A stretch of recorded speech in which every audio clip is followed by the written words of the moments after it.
Welcome back to the Keiser Report. I'm Max Keiser. Time now to turn to Michael Hudson, author of many books, including his next one, out this November. It's called, quote, "And Forgive Them Their Debts." Okay, Michael Hudson, welcome back. Good to be here, back.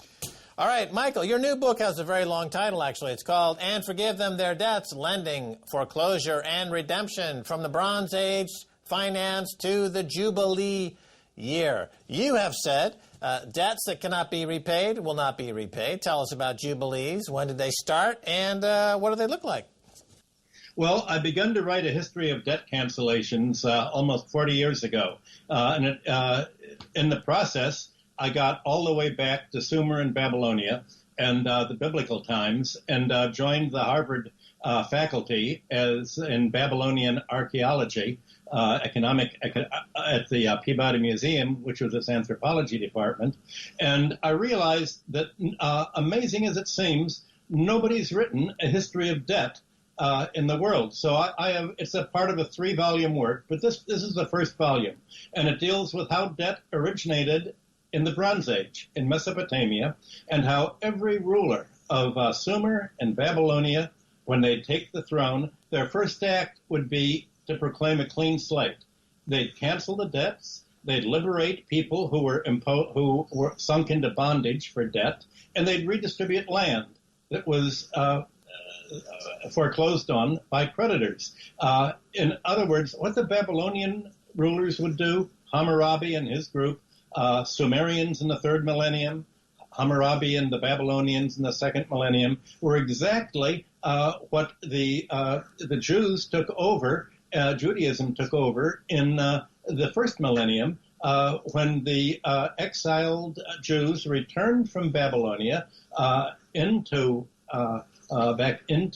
Judea, and applied this 3-point debt cancellation as the Jubilee year, and they wrote it into the very core of Leviticus, into the core of Mosaic law, and that became they rewrote the whole history of the Old Testament is a struggle between debtor and creditor interests. The kings by the 1st millennium no longer were canceling the debts, not only in the Jewish lands, but in the Mediterranean. They went over to the side of the oligarchs, where they survived, the creditors. And so it was the religious leaders that took debt cancellation out of the hands of the kings and put that at the center of the basic religion. And this was the case by the time of Jesus. And we know now from the Dead Sea Scrolls, the whole cult around Melchizedek, that debt cancellation was a popular pressure opposed by the leading Jewish rabbis, such as Hillel, who introduced the prose bull saying, we waive all the rights under the Jubilee year to have our debts canceled. And this is what Jesus spoke about in the very first sermon that he gave. Luke describes how Jesus went to the temple, unrolled the scroll of Isaiah, and where Isaiah was calling for a debt cancellation, the year of the Lord, the Jubilee year, and Jesus said, I've come to proclaim the Jubilee year and to fulfill this prophecy. And Luke says that the people around him in his hometown where he gave the sermon got angry at him, tried to drive him out, and started a whole political fight between the creditor interests, who by that time had gained control of the Jewish church, and Jesus, who said, wait a minute, this is, I want to restore the original Judaism with the debt cancellation and the Mosaic law. And we all know how it ended. He was put to death not because he was talking about rescuing people from sins, but rescuing people from debt. And the word from sin and debt are the same because in archaic language, the word for debt was originally the main thing that debts were taken up for, to pay for having committed a sin, namely personal injury. What we know in Indo-European culture is vergeld, for killing somebody for injuring them, for breaking an arm or whatever. This idea of sin is a debt Jesus generalized into the problem of his day, which were debts in general. So what I ended up doing is writing not only a history of debt cancellations and how they came to be and what the general philosophy was, all the way from Sumer and Babylonia through Judea and Israel, but also the history of how debt cancellation was woven into religion and became the key of religious fighting all the way down through the Byzantine epoch. Right. Now, you talk about how people get into debt. Usually, catastrophic things happen, illnesses happen, people get into debt, and then you have these debt jubilees. The slate is wiped clean, and the economies are restarted. I know when I was living in France, the new president, I believe, or the new mayor of Paris, whenever they got elected, they would forgive all parking tickets. This was kind of a continuation of this theme. But the big question, though, Dr. Michael Hudson, is that we seem to have transitioned to an era where we no longer believe in debt jubilees, but we have what I guess you could call it a credit jubilee. In other words, in the 2008 crisis, that was a debt-driven crisis. The policy to come back and address that was not to forgive the debts, but to bail out the creditors. Is this an historic change? Have we seen this historically? Have we seen it before? And is it a dangerous precedent? Because the debt jubilee seemed to work for thousands of years. This is something kind of new, it seems. What are your thoughts? Well, already in antiquity, you had the creditors, the oligarchs, the wealthy classes, saying that what is sacred is not canceling the debts, but enforcing their payments. And already by the 4th century in Athens, jurors and mayors throughout Greece were obliged to take an oath not to enact any policy that would cancel the debts or redistribute the land. And so already way back then, they put the question was, what's going to be sacred? The creditor interests that lead to bankrupting society and pushing it into serfdom, or the debtor interests of most of the population at large that in order to keep them from falling into bondage.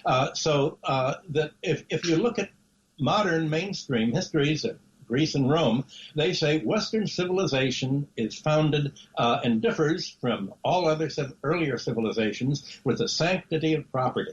What they mean of the sanctity of property is really the sanctity of debt and the right of creditors to foreclose on the property of the population at large, to foreclose on the state, and to really take over the entire economy. So you could say that Western civilization is founded on the dynamic that led to serfdom in antiquity, and it's the same dynamic that you just described that we're going at today, reducing the population essentially to debt peonage. And that's the relevance of the study of antiquity. That what led to feudalism then is the tendency of debt to grow more rapidly than the ability to pay.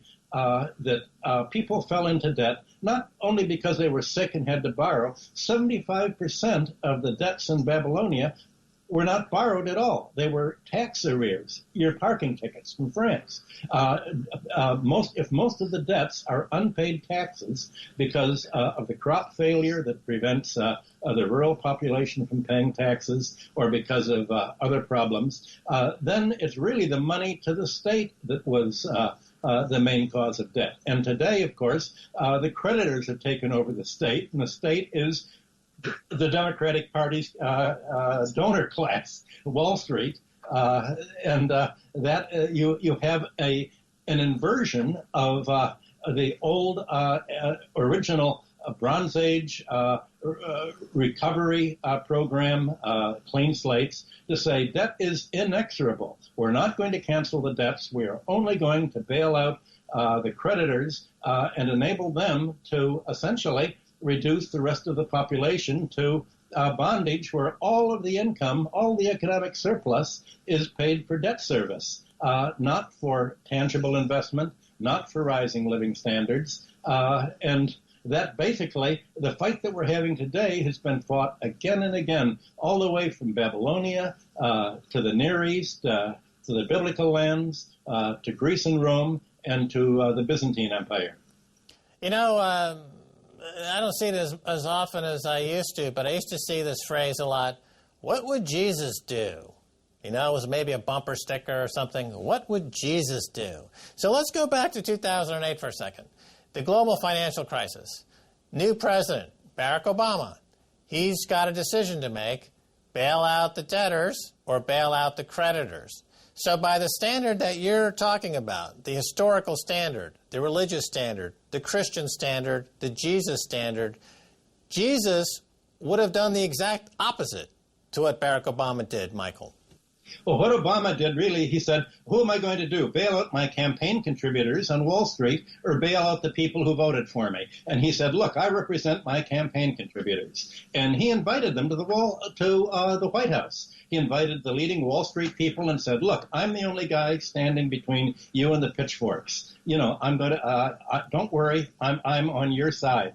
And we know that he repeated that 2 days ago at McCain's funeral. He said, McCain and I had no difference in policy at all. Well, here is McCain, one of the Keating Five, who backed the savings and loan ripoff by Charles Keating and pressured Alan Greenspan not to prosecute, not to regulate the savings and loans.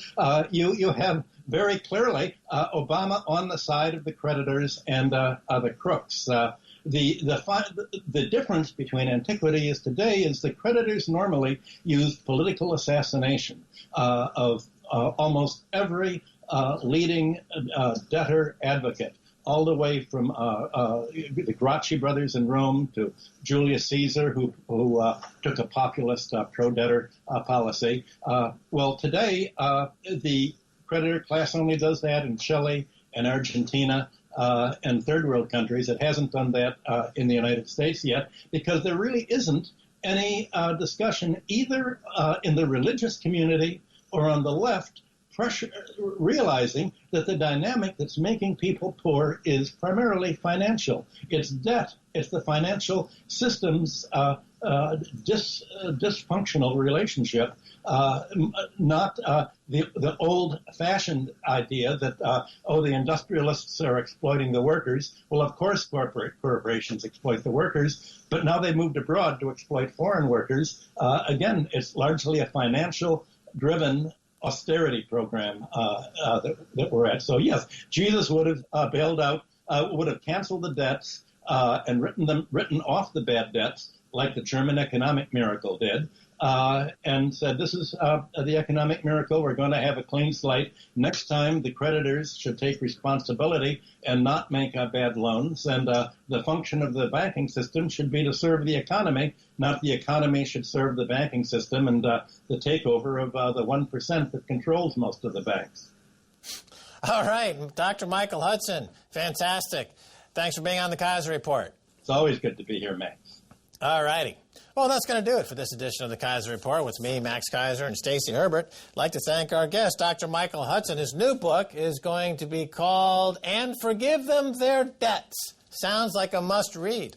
If you want to catch us on Twitter, it's Keiser Report. Until next time, bye, y'all.